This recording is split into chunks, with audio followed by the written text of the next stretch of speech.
오늘은 지난주에 이어서 엘리야에 대해서 보기로 하겠는데요. 성경을 읽고 우리 지난주에 보여드리려고 했는데 못 보여드렸던 거 있죠. 그거를 같이 두 개가 있어요. 같이 한번 보도록 하겠습니다. 성경 오늘은 엘리야 열왕기상 19장 1절에서 21절까지를 엘리야에 관련된 내용을 우리 함께 교독하시겠습니다. 앞에 보시며 같이 교독하겠습니다. 아합이 엘리야가 행한 모든 일과 그가 어떻게 모든 선지자를 칼로 죽였는지를 이세벨에게 말하니 이세벨이 사신을 엘리야에게 보내어 이르되 내가 내일 이맘때에는 반드시 내 생명을 저 사람들 중 한 사람의 생명과 같게 하리라. 그렇게 하지 아니하면 신들이 내게 벌 위에 벌을 내림이 마땅하니라 한지라.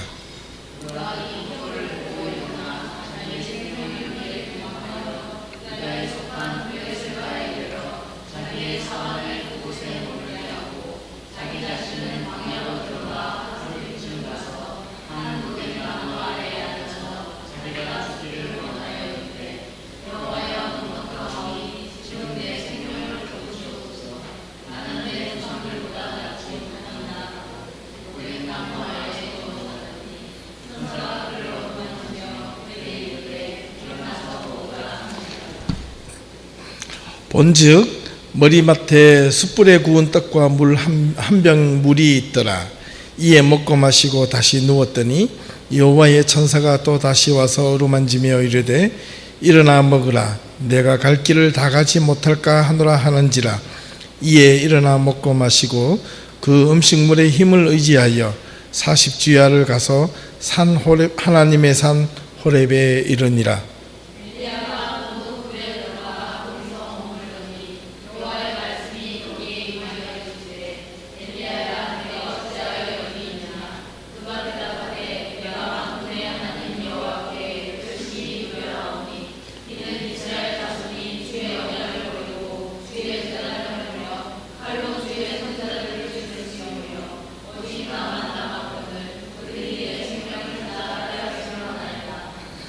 여호와께서 이르시되 너는 나가서 여호와의 앞에 산에 서라 하시더니 여호와께서 지나가시는데 여호와 앞에 크고 강한 바람이 산을 가르고 바위를 부수나 바람 가운데 여호와께서 계시지 아니하며 바람 위에 지진이 있으나 지진 가운데서도 여호와께서 계시지 아니하며 또 지진 후에 불이 있으나 불 가운데도 여호와께서 계시지 아니하더니 불 후에 세미한 소리가 있는지라.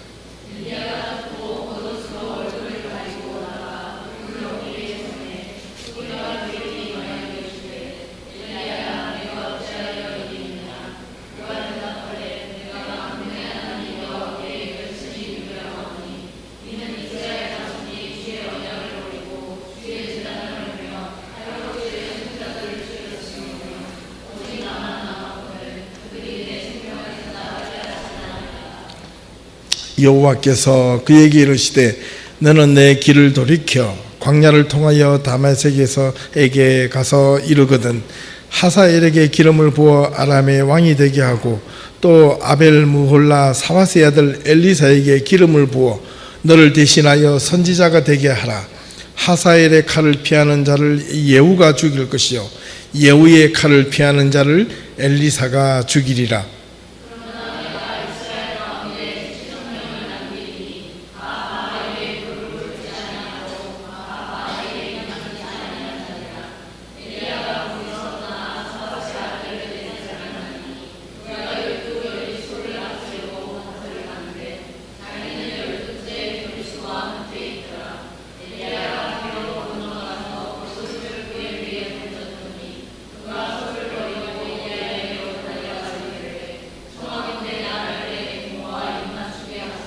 마지막입니다.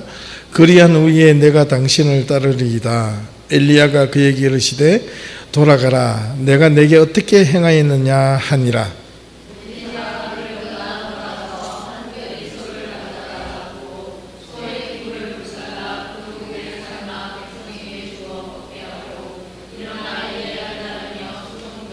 아멘. 예. 성경 구절은 지난주에 읽었기 때문에 아주 열심히 준비했는데 지난주에 이게 안 나와가지고 보고요. 이제 사렙다 과부 엘리야가 어떻게 선지자가 되었는지 성경에 기록되어 있지 않습니다. 하나님이 엘리야가 북이스라엘의 예언자가 되었고 첫 번째 하나님의 역사가 엘리야가 임할 때 하나님께서 사렙다 과부에게 찾아가서 먹을 음식을 내놓고 또 사렙다 과부의 아들이 병이 들어 죽게 되는데 그 아들을 살리는 장면이 처음에 엘리야의 첫 사역으로 나옵니다. 그게 그림으로 나오는 이 장면. 성경에는 고대의 유명한 그림들은 여러 번 반복하지만은 성경에 나타난 여러 인물들을 저렇게 많이 명화로 그려져 있습니다. 그 다음에 엘리야가 이제 나중에 이따가 이제 오늘 할 건데 지난주에 준비했던 갈멜산에서 하나님과 바알 선지자와 아세라 선지자 850명과 대결을 해서 이겼잖아요. 이겼고 그의 바알 선지자들을 다 모조리 쳐 죽였는데 이 소식을 이세벨이 듣게 됩니다.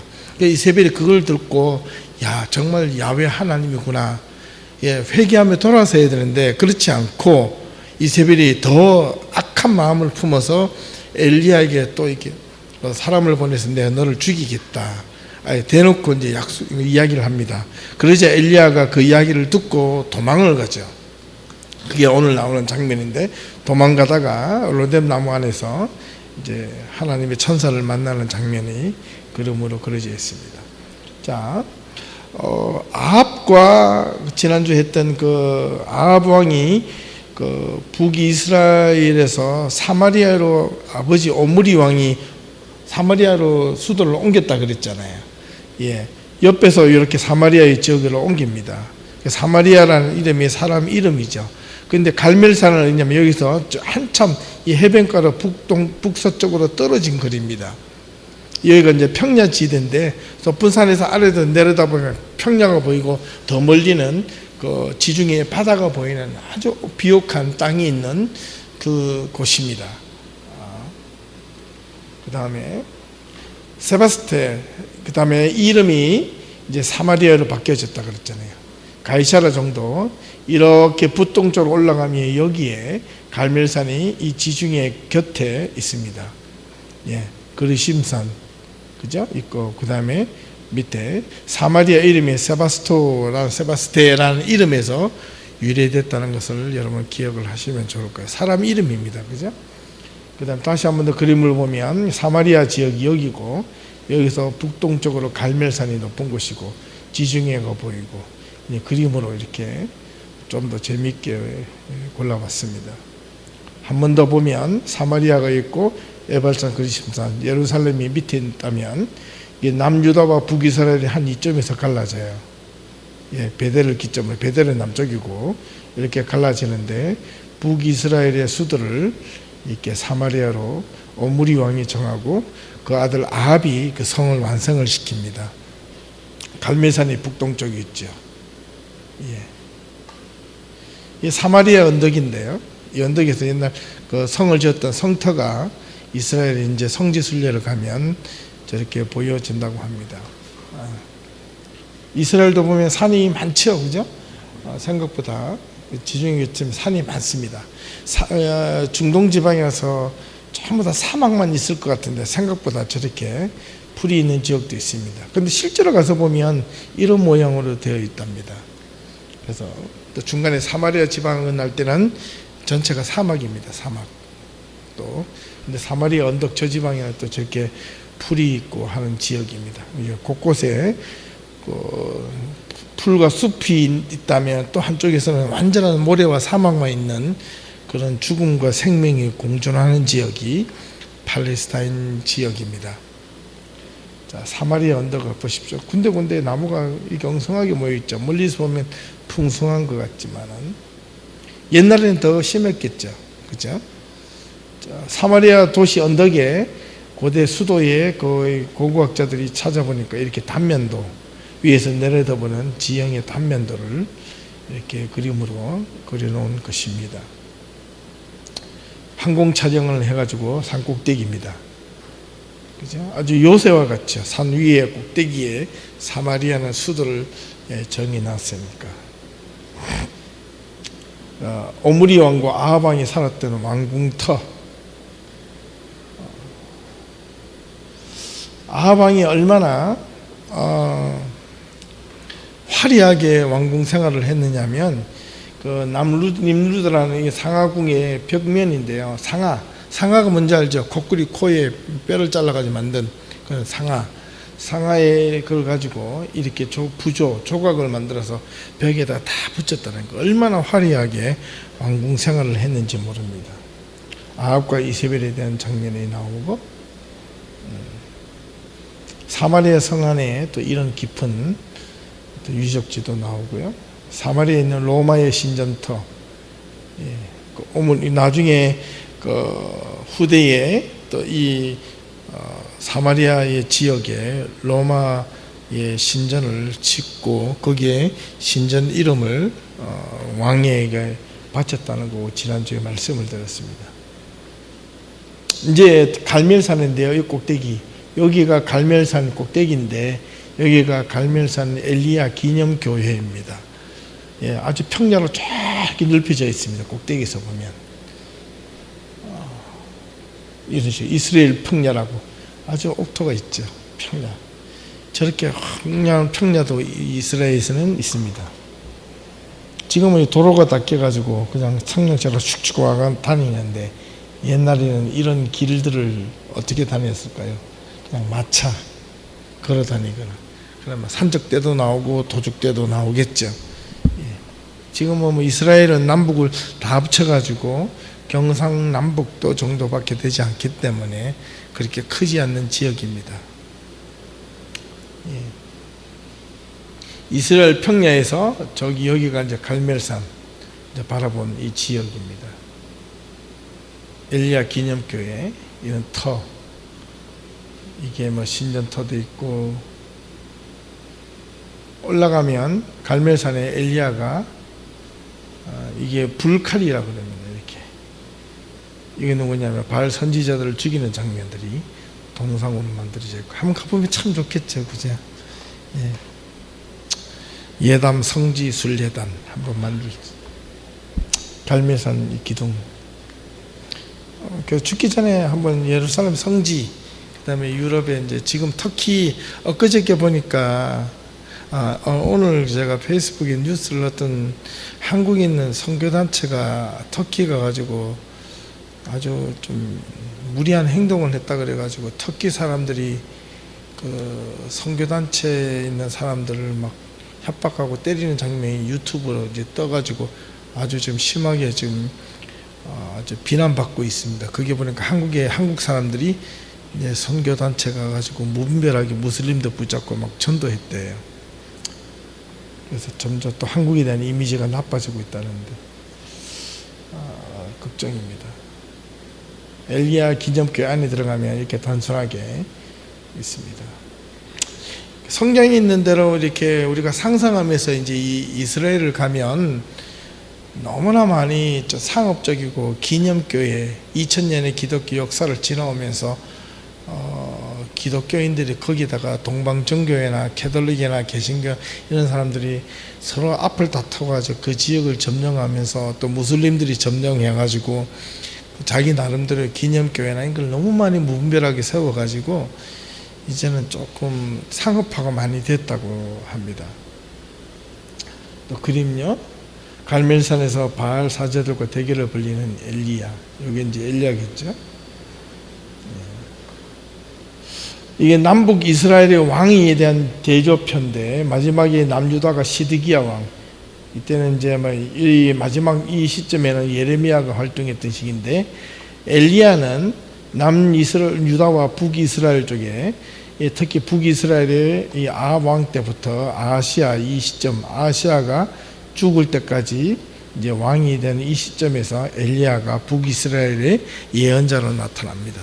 북이스라엘이 그 솔로몬에 의해서 남유다와 북이스라엘로 갈라질 때 솔로몬의 분명히 잘못이 있잖아요. 분명히 솔로몬의 잘못이, 그가 죽길 때는 어떻게 그건 스스로 당대에 벌을 받지 못했을지라도 이 솔로몬이 우상 숭배를 해서 이 온갖 이방 신상을 예루살렘 안에 갖고 들어오고 하나님의 성전 속에 들어와서 우상을 숭배하는 그 모습 때문에 하나님이 성전을 버리시고 남유다와 북이스라엘이 갈라지게 하는 비운을 겪었죠. 솔로몬이 개인이 받는 고통보다 민족이 갈라지는 그 고통은 이 솔로몬의 책임이 저는 상당히 크다고 생각해요. 한 나라의 지도자가 하나님 앞에 올바르게 서지 못하면, 그리고 잘못 서고 왜곡되게 서고 엉뚱하게 서면 언제든지 나라가 갈라지고 민족이 갈라질지 몰라요. 어떻게 보면 우리나라의 어떤 아픔도 그런 것도 있는 것 같아요. 제가 보니까 이렇게 하면 또 왔다 갔다 뭐 여러 가지 이야기가 있을 수 있는데, 아무리 생각해도 객관적으로 봐도 한국이 처음에 초대 건국했을 때 한국 같은 경우에 독립선언문을 선포했던 33명의 독립선언문 작성했던 사람들이 있잖아요. 그 중에 17명이 크리스찬이었습니다. 크리스찬. 천도교가 있었고, 그 다음에 불교인도 있었지만은 그 33인의 과반수 이상이 누구냐면 기독교인들이었다는 거예요. 나라를 사랑하고 민족을 사랑했던 그 한국이 해방을 위해서 독립운동을 폈던 사람들이 기독교인입니다. 조만식 장로님, 도산 안창호 전부 다 크리스찬들입니다. 안중근 의사 크리스찬입니다. 전부 다 그리스도인인데, 이게 해방 후에 이런 기독교의 역사, 민족의 역사가 왜곡이 되기 시작해요. 일본의 앞잡이들이 해방 후에 다시 미국과 권력에 아부를 하면서 일제시대에 일본의 경찰을 한국에서 담당했던 자들이 다시 경찰서장이 되고 장관이 되고 하면서부터 한국의 기독교 역사가, 또 민족의 역사가 갈라지기 시작합니다. 역사가들은 다 알고 있습니다. 그런데 왜 자꾸 왜곡을 하려고 하는가? 이거는요, 아이덴티티의 문제거든요. 정체성의 문제인데, 이 정체성이 자기네들한테는 거기서 흘러나왔기 때문에 정체성을 왜곡시켜서라도 자기네들 입장에 세우려고 하는 것이 오늘의 지금 현재 우리나라의 지금 심각한 문제입니다. 민족의 문제고 미래의 문제입니다. 여러분, 우리는 이 땅에서 여러분들이 스테이터스가 뭐 한국 신분이든 캐나다든 영주권을 갖고 있든 상관없습니다. 그래도 여러분의 뿌리는 한국 사람들입니다. 한국 사람으로서 살아가는 믿음의 정체성, 신앙의 정체성, 민족의 정체성이 여러분 끝까지 갖고 있어야 됩니다. 이 교육이 필요합니다. 이제 앞으로 한 2주 뒤면 제가 이야기할 건데, 참 많은 것들이 우리가 놓치고 살았다라는 것을 저는 이번에 참 많이 반성하고 배우게 되었습니다. 이 성경을 읽으면 읽을수록 유대인들은 왜 이런 과오와 잘못을 갖고 있으면서도 이것을 잊어버리려고 하지 않을까? 거기에 참 많은 고민을 했었어요. 지난 한 1년 동안. 그러다 열심히 책을 찾고 그들의 뿌리를 찾고 왜 이거는 이유를 찾았는데, 그 답을 제가 찾았던 겁니다. 여러분들과 함께 우리 교회, 다른 교회는 다 접어두라. 우리 교회는 이제 하나님 앞에 어떻게 올바르게 하나님을 바라보고 믿고 갈 것인가, 이게 중요하다. 그래서 이게 저의 좀 간절한, 정말 마지막 이제 저의 소원이 되기 시작합니다. 여러분들에게도 그런 소원들이 여러분 마음속에 하나의 큰 열정으로 일어날 수 있기를 바랍니다. 정말 일어날 수 있기를 바라요. 북이스라엘이 하나님 앞에 잘못된 상으로 왕조가 시작되는데, 비록 북이스라엘에서는요, 하나님 앞에 똑바로 섰던 사람들이 거의 없어요. 하나님 앞에 바르게 신앙생활을 했던 왕이 거의 없단 말이야. 그런데도 불구하고 하나님은 북이스라엘을 향하여 선지자들을 보내시고 그들에게 하나님 끊임없이 돌아오도록 그들에게 회개를 촉구했던 것은, 그런 망나니 같은 북이스라엘도 하나님이 사랑하셨다. 그 속에서 참 많은 것을 배우게 됩니다. 그 첫 번째 단서가 이 아방. 여기에 엘리야가 나타나거든요. 나중에 우리가 쭉 인물별이 끝나고 나면 이제 왕조만 딱 이렇게 같이 비교하면서 또 우리가 함께 공부를 한번 해볼까 싶어요. 두 왕조의 비교는 이렇습니다. 예. 아시아 왕, 요람 왕, 요아스 때 비슷비슷하게 시작돼요. 그러나 북이스라엘이 한 150년 정도 먼저 멸망을 합니다. 그리고 나서 남유다가 마지막에 멸망하는데, 마지막에 멸망할 때 그 최후에 보면 너무너무 비참해요. 하나님의 선택된 백성들이 하나님 앞에 바르게 살지 못하면 말로는요 항상 해피엔딩이 아니라 완전히 비극으로 끝납니다.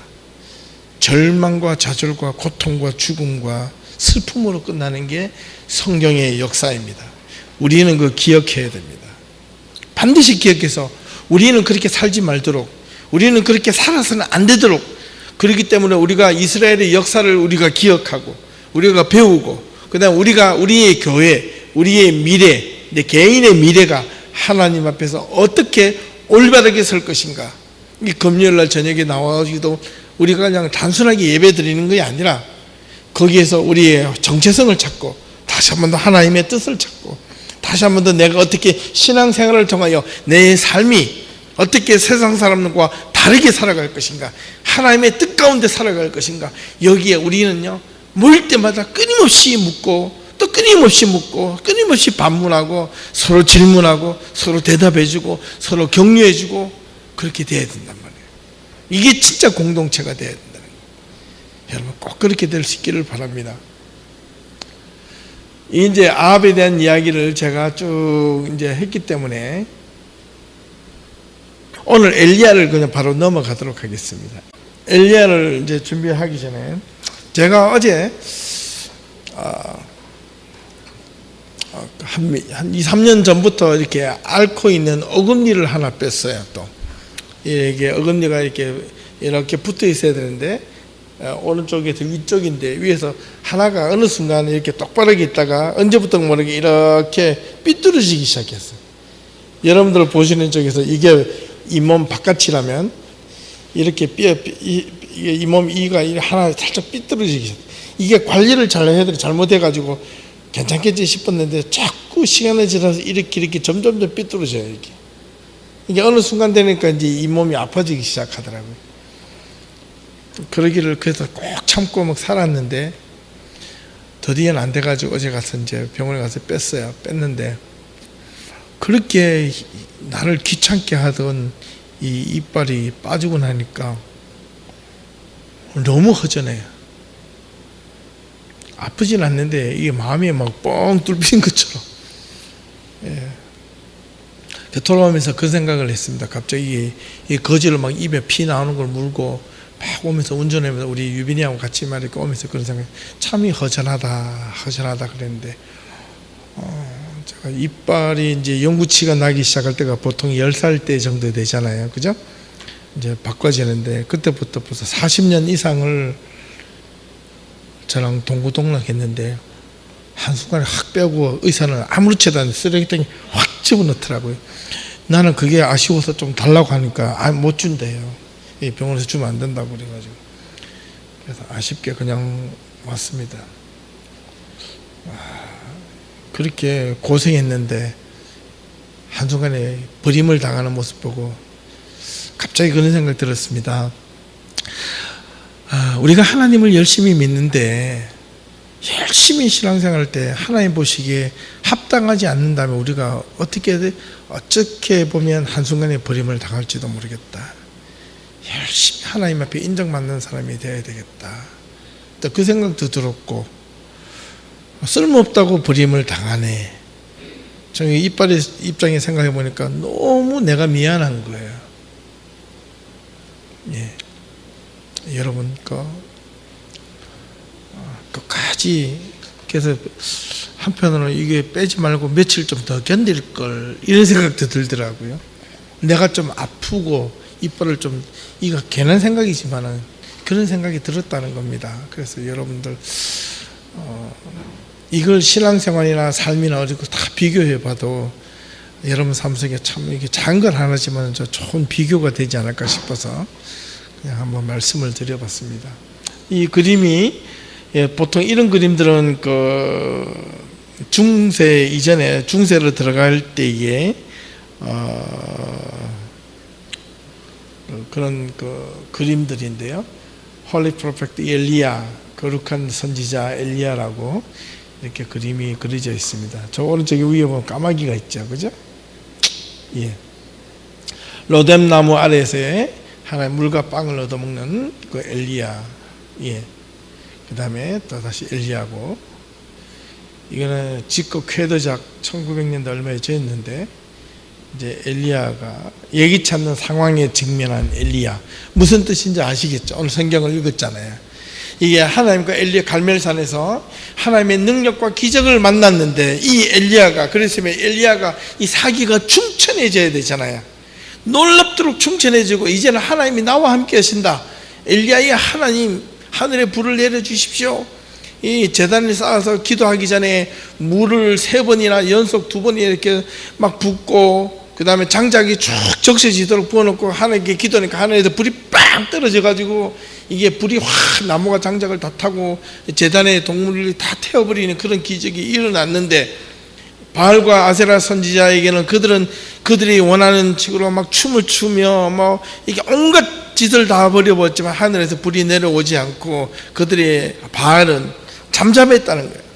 그 모습을 보고 엘리야가 바알 선지자들을 다 죽였다.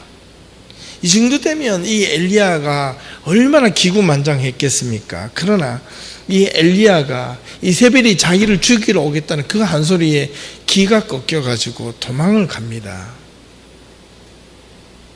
도망을 가는데 어디로 도망가느냐 하면, 갈멜산에서 내려가지고 지금으로부터 이따가 지도를 보기 동남쪽으로 도망오면서 유대의 땅 브엘세바로 내려옵니다. 내려와서 거기서 자기의 사환을 놔두고 다시 두고, 사환, 자기가 함께 했던 종을 그 자리에 두고 다시 광야로 하루길 이상을 혼자 걸어 들어가서 그 광야에서 누워가지고 하나님께 원망의 기도를 합니다. 하나님, 이럴 것 같았으면 차라리 나를 죽이시지요. 왜 갈멜산에서 그런 모습을 보여주면서 이세벨이 나를 죽이러 오겠다는 그 소리에 저는 더 이상 견디지 못하겠습니다. 하나님, 저를 죽이시오. 그러면서 막 엎드려져 가지고 그냥 막 죽기를 그냥 기다리는 거예요. 그냥. 그때 하나님의 천사가 엘리야를 다독거립니다. 깨웁니다. 일어나라. 보니까 물과 빵이 있어요. 먹어라. 먹고 나서 또 죽겠습니다. 배부르면 잠이 오는, 또 죽겠습니다. 누워있으니까 또 하나님의 천사가 깨워서 일어나라. 가라. 그래서 다시 내려와서 어디로 가느냐 하면 하나님의 산 호렙으로 들어갑니다. 하나님의 산 호렙으로 들어가서 거기에서 하나님을 만나는데, 어떻게 만나는가? 진짜 엘리야는 하나님을 어떻게 만나는가? 그 장면을 오늘 본다는 겁니다. 엘리야가 많은 이적과 기적을 베풀어서 엘리야가 아니라 진짜 엘리야는 갈멜산에서 만났던 하나님을 만난 게 아니라는 거예요. 오늘 이야기의 포커스는 엘리야는 하나님을 어떻게 만났는가? 오늘 포커스는 이겁니다.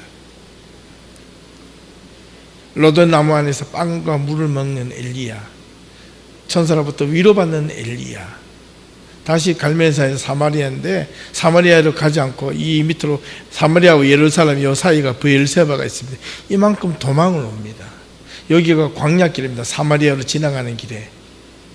그림으로 이렇게 보시면 이렇게 내려와서 광야, 브엘세바 광야를 세워서 여기서 다시 어디로 가느냐 하면 하나님의 산 호렙, 저 신의 산까지, 저 밑에까지 유대인들이 출애굽을 해가지고 십계명을 받았던 하나님의 산 호렙까지 내려갑니다. 예. 그러니까 엘리야가 얼마나 다급해서 도망을 갔는가를 우리는 알 수 있습니다. 엘리야가 기구만장한 사람이 아니었습니다. 갈멜산에서 하나님의 능력을 받았다고 막 일대 막 850과 싸워서 이겼음에도 불구하고 엘리야는요, 이세벨이 죽이겠다는 그 한마디에 기가 꺾여가지고 도망을 칩니다. 우리가 신앙생활을 하다가 하나님의 은혜를 받았을 때 그 다음에 찾아오는 게 뭐냐면 더 큰 은혜가 찾아오는 게 아니고 그 다음에 시험이 오고 고통이 오고 유혹이 옵니다. 이걸 이겨야 되는데 이걸 못 이긴단 말이에요. 많은 사람들이 거기에 무너져요. 하나님의 말씀을 듣고 깨달음이 있었을 때 그 말씀을 지키려고 노력하는 순간 유혹이 오고 절망이 오고 갑자기 뜻하지 않는 고통이 여러분들 앞에 막 부닥칠 때 거기에 내가 받았던 하나님의 은혜와 말씀은 한순간에 다 사라져 버리고 절망만 눈앞에 보이는 때가 참 많다는 거예요. 이게 오늘의 우리의 모습, 엘리야의 모습이 아니라 우리의 모습이에요. 여러분들이 하나님을 만났을 때 그 감격이 있습니까? 없어요? 오늘 하나님을 만나는 방법을 제가 정확하게 가르쳐 드릴게요. 엘리야는 수많은 기적, 갈멜산에서 그 큰 기적보다 더 큰 기적이 어디 있어요? 근데 그 기적이 엘리야의 믿음을 크게 해주지 못했다는 거예요. 그 바알 선지자를 850명, 아세라 선지자를 다 죽였음에도 불구하고 이세벨이 자기를 죽인다는 그 한 소리에 기가 꺾여가지고 그의 믿음은 온데 간데 없어졌어요. 갈멜산의 기적은 아무런 엘리야의 신앙에 영향력을 미치지 못했다는 거예요. 그러면 엘리야는 어디에서 진짜 하나님을 만났을까? 보시죠.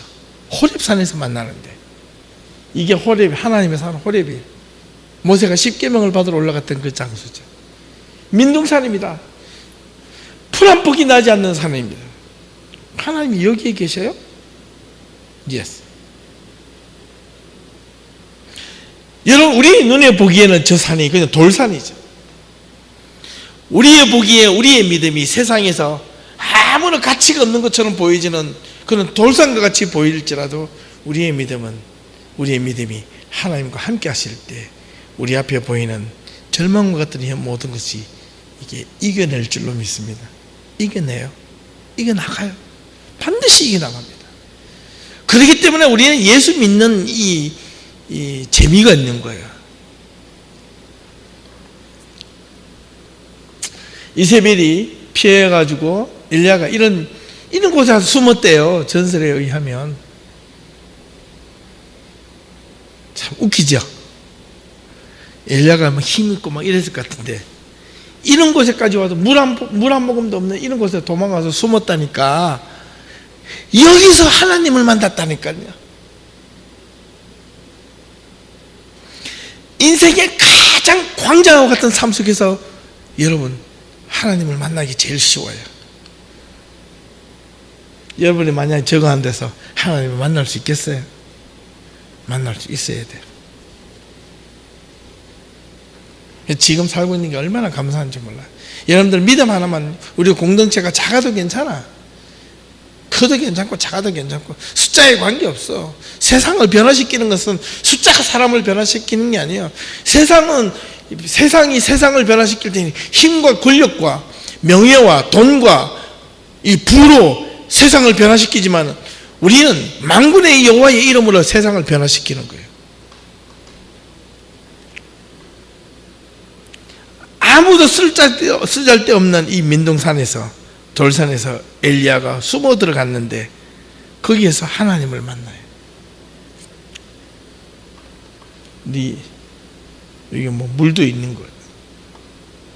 한참 지나온 데가 생겼겠죠. 뭐 또 기념 교회가 또 뭐 집 같은 것도 만들어 놓고 이런 것도 나중에 세월이 지나면서 다 이게 만들어지는 거예요. 장사꾼들에 의해서. 나중에 이제 엘리야가 드디어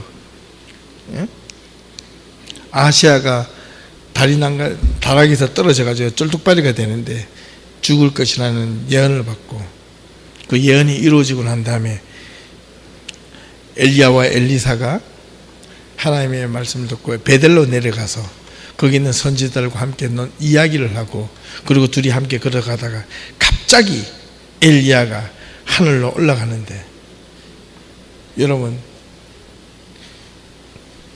여기서 퀴즈. 엘리야가 불병거 타고 올라갔습니까? 아니 갔습니까?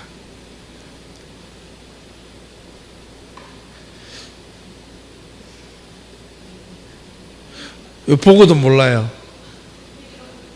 예? 예.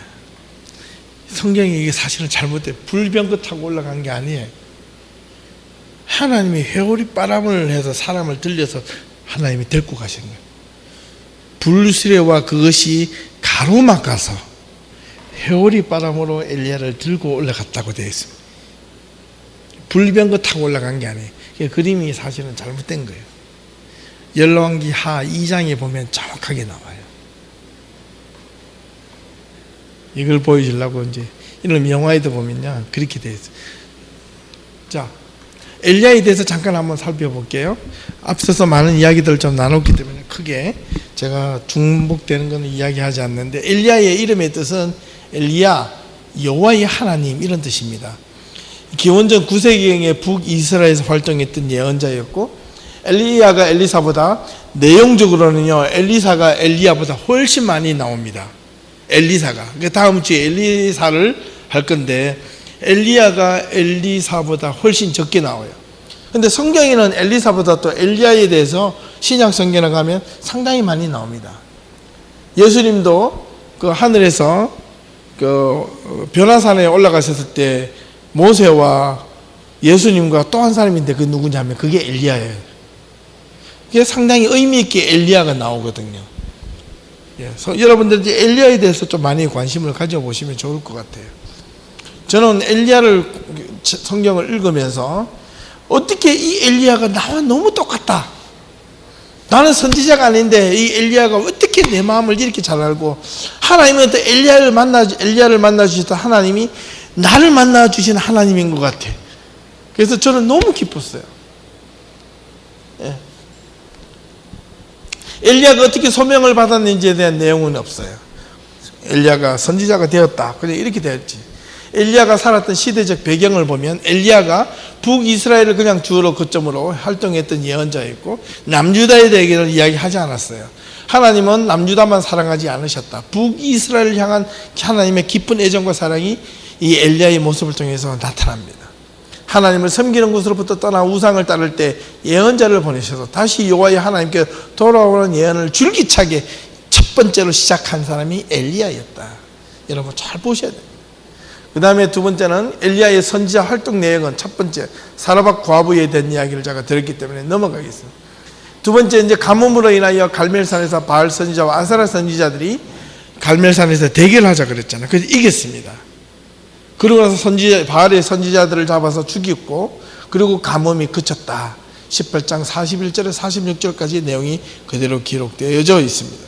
그러고 나서 오늘부터 이 이야기가 이제 이어지는데, 갈멜산에서 소식을 들은 이세벨이, 이 아합의 아내 왕이죠. 이 아람 왕의 이 딸을 결혼을 했더니 이 이세벨이 이게 아주 독한 이 악녀입니다. 악녀. 예.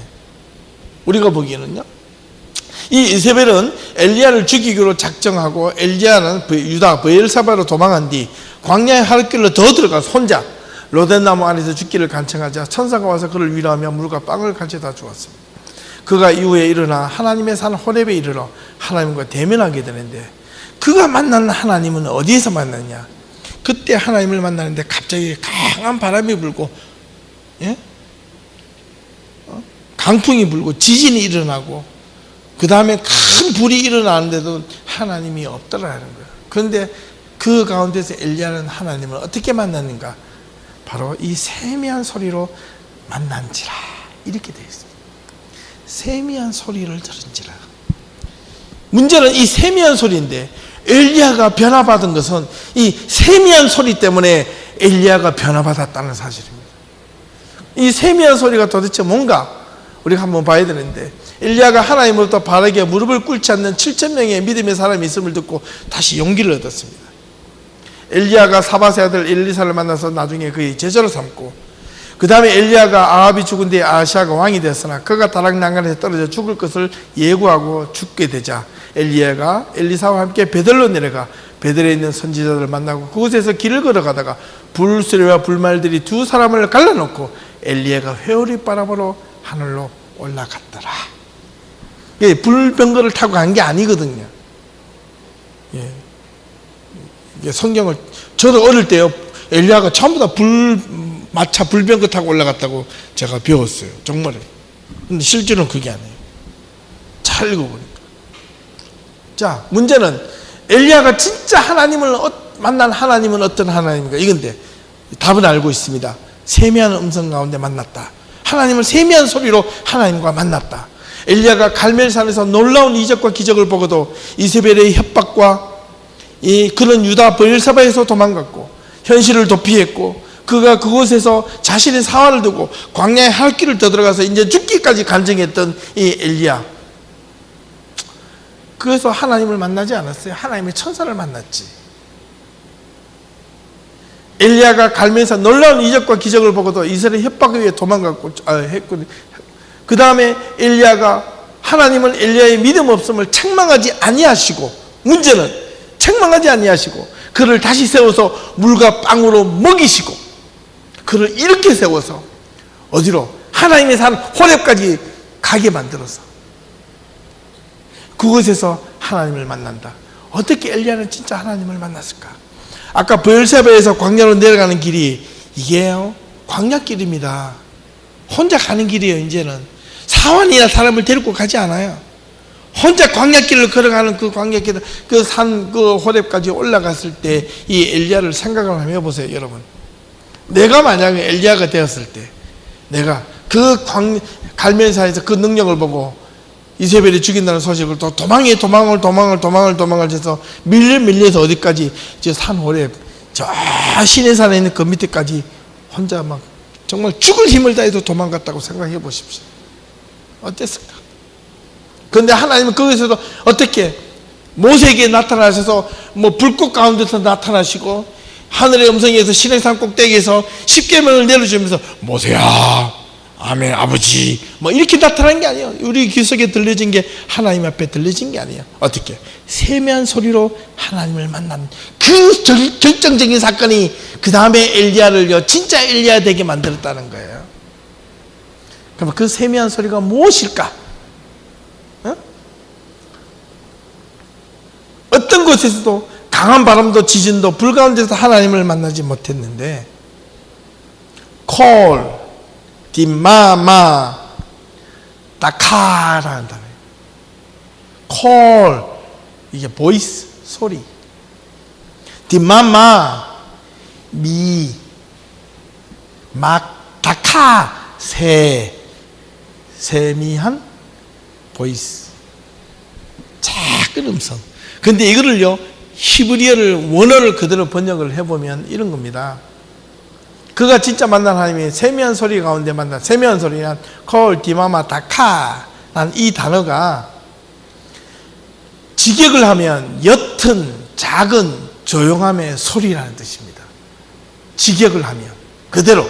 그런데 이거를요 유대인들 입장에서 번역을 하면 1초간에 들려지는 침묵의 소리. 문 놈의 소리가, 침묵의 소리가 어디 있어요? 소리는 들려야지 소리인데 침묵의 소리는 들려져야 안 들려져요? 안 들려져요. 그리고 1초간에 들려지는 침묵이, 그러면 들리는 거예요? 안 들리는 거예요? 안 들리는 거예요. 엘리야는 거기서 하나님을 만났어요. 진짜 하나님은, 엘리야는 이 순간에 찰나에 하나님을 만났다는 것을 기억하셔야 돼요. 그렇다면 오늘 우리의 신앙을 돌아보면 결론은 이겁니다.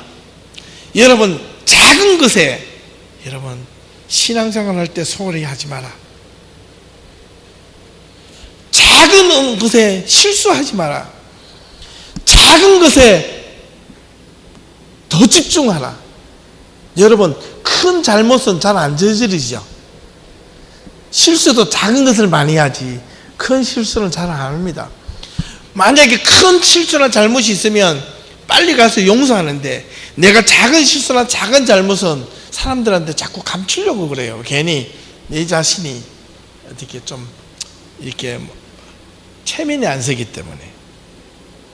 그런데요, 성경은 엘리야가 만난 하나님은 세미한 작은 것에 엘리야가 귀를 기울였더니 하나님을 만났다는 거예요. 그 만났던 하나님 때문에 그 이후에 엘리야는 정말로 담대해져가지고 왕 앞에 가기를 주저하지 않습니다. 아합의 아들이, 이 아시아가 죽는 것을 서슴지 않고 예언을 터뜨려요. 그 다음부터. 그리고 북이스라엘 전체를 돌아다니면서 예언을 막 해버립니다. 죽기를 각오하고. 이 세미한 음성이 도대체 뭔데? 여러분들은 하나님을 어떻게 만나기를 원하세요? 그죠? 여러분들이 정말 여기 살아계신 하나님 한번 만나고 싶다. 만나고 싶은 손 들어보세요. 아무도 안 드네. 안 만나고 싶은 게. 들으려니까 이렇게. 뭐 들고 싶은 거예요? 만나고 싶은 거예요? 안 만나고 싶은 거예요? 진짜 만나고 싶습니까? 진짜 만나고 싶잖아요. 그분이 누구인지를 알고 싶잖아요. 진짜 알고 싶습니까?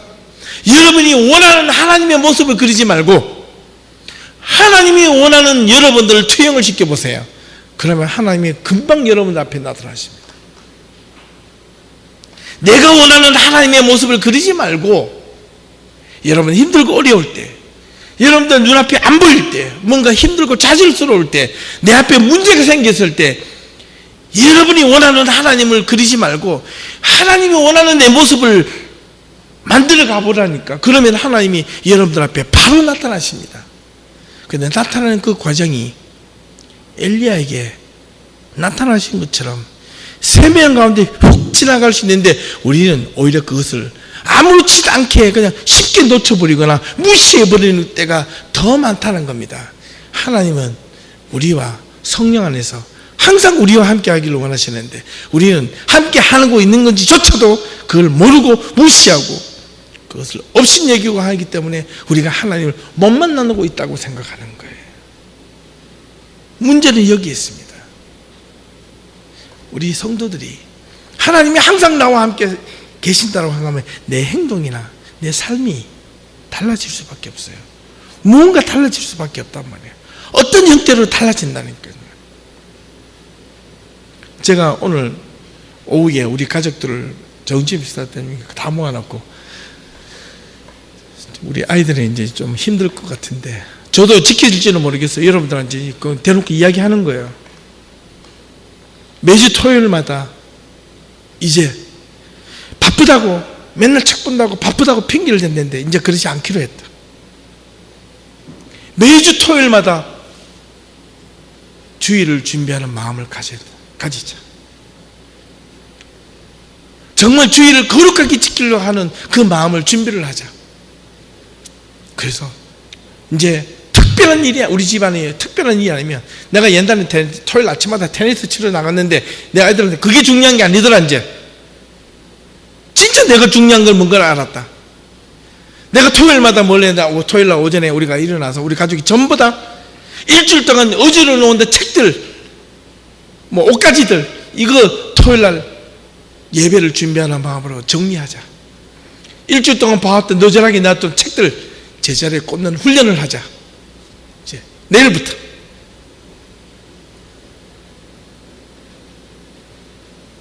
저 이제 해보려고 그래요. 여러분들 하십시오. 같이 해보자고요.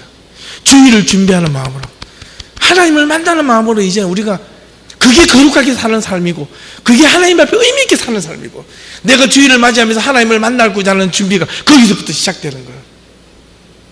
아침에 출근하자 하는 사람도 있을 겁니다. 일하러 가시는 분들도 있을 겁니다. 괜찮아요. 갔다 오셔서 내가 주일을 준비하는 마음을 하루에 전날에는 무언가 이제 준비하는 마음을 가지자. 하나님 앞에 거룩한 마음을 가지자. 구별된 마음을 살려고 이제 몸부림치고 노력하자. 세상이 아무리 어떻게 걸어갈지라도 내가 하나님 앞에 이제 뭔가 의미 있게 지실되게 살려고 하는 몸부림을 생각만 하지 말고 몸으로도 행동으로 우리끼리의 그런 각오를 가지고 이제는 살아가자. 한번 해보십시오.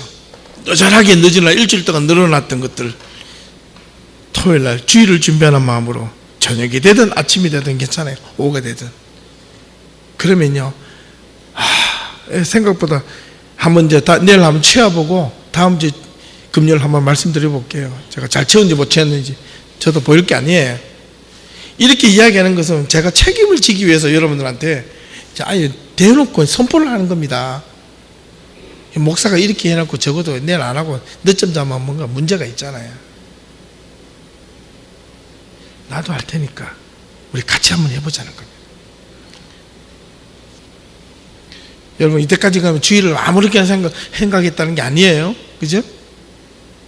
그러니까 그런 마음을 가져보면 집안도 뭔가 자리에 제자리에 꼽혀지는 느낌이 가졌을 때, 저도 보니까 뭐 성경 공부한다고 하고 뒤에 아직도 책이 이만큼 쌓여 있는데 그게 괜찮은 줄 알았더니 보니까 그게 제가 최근에 그걸 느꼈는데 이게 자랑할 짓이 아니고 이게 결론으로 말하면 이게 게으름입니다. 게으름. 저의 나태함이에요. 정말로 고백. 이제는 내가 바꿔야 되겠다. 나부터 바꿔야 되겠다. 여러분들 바꾸십시오 하기 말보다 내가 바꾸고 내가 그렇게 하면 우리 성도들 한 사람이라도 그것을 보고 함께 하지 않을까. 남의 가정 보고 잘하라 하지 말고 이제 우리 가정부터 먼저 그런 모습에서 우리가 한번 일어나고 한번 바꿔야 되겠다. 그 생각을 가졌어요. 어제도 제가 새벽 3시에 들어왔어요.